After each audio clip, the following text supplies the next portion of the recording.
So here we are again, back on the files. And here's my update based on information I researched online for educational purposes only.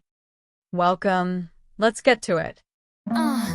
Mirror sharp, reflections on the screen. Code in my veins, I'm the algorithm queen.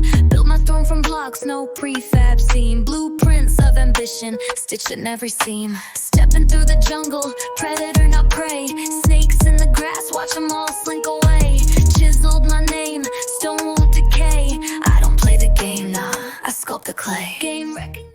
Many are asking and wondering about the Epstein files.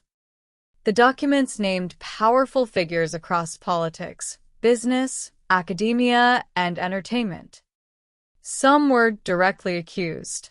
Others were simply listed as associates or flight passengers. That triggered public outrage toward political elites, demands for full transparency and further document releases. Calls for investigations into people named in depositions. Both major U.S. parties felt heat because figures from across the spectrum had past associations with Epstein. That fueled the belief that this wasn't a partisan issue, it was an elite accountability issue. Public distrust and institutional fallout. The backlash didn't just target individuals. It hit institutions. Universities that had accepted Epstein's donations, like Harvard University, faced heavy criticism. Financial institutions questioned why red flags weren't acted on sooner. Prosecutors were scrutinized for earlier plea deals, especially the controversial 2008 non-prosecution agreement. Many people walked away thinking, if a regular citizen did this, they'd never get that kind of protection. That perception did long-term damage to public trust. Social and cultural shockwaves. Epstein's connections to wealthy social circles made people deeply uncomfortable. His private island, Manhattan townhouse, and jet, Lolita Express, became symbols of secrecy and elite immunity.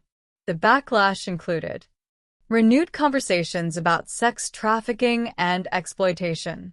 Victims pushing for justice and being heard. Media scrutiny over how long the allegations were ignored. The case also fueled conspiracy theories, especially after Epstein died in federal custody, which intensified public anger and suspicion toward federal agencies. The big picture. The real backlash isn't just about names and documents.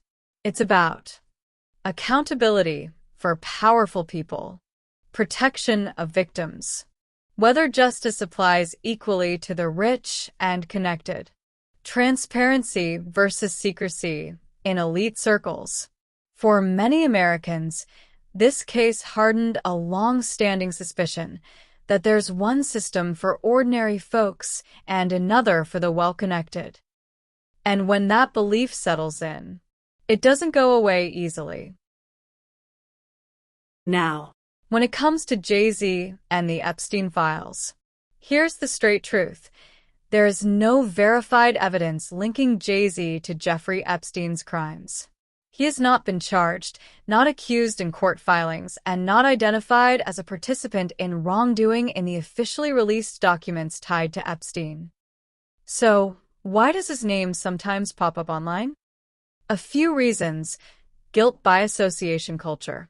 Epstein moved in wealthy, elite social circles. When people start combing through celebrity networks, they often throw around names loosely. Internet rumor cycles.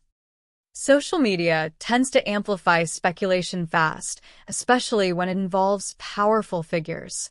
Once a name trends, it sticks whether there's substance or not. Conflation with other celebrities.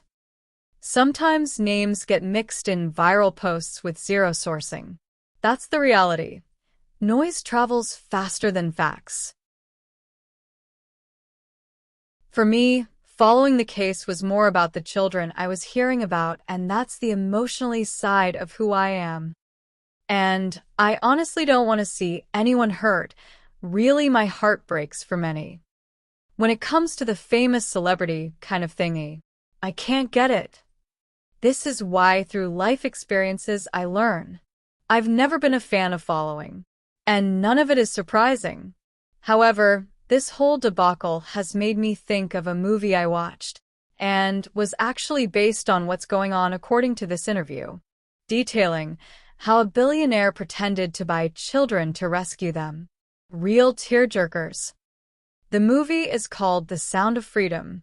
Paul Hutchinson, a former investment fund manager, shares his journey from a life of wealth to an undercover mission rescuing child trafficking victims, which inspired the movie.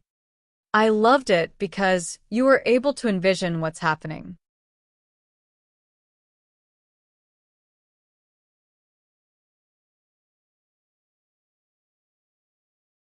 Today I'll end with food for thought. Do you not know that the runners in a race all run, but only one receives the prize? Run in such a way that you may win it. 1 Corinthians 9 verse 24.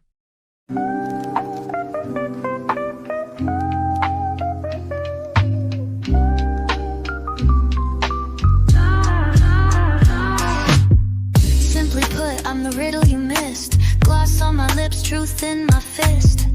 Not a diamond, more like a stone. Unpolished, rough, I shine on my own. Scribbled lines, notebook confessions. Life's a test, I skip the questions. In a world of flex, I just breathe.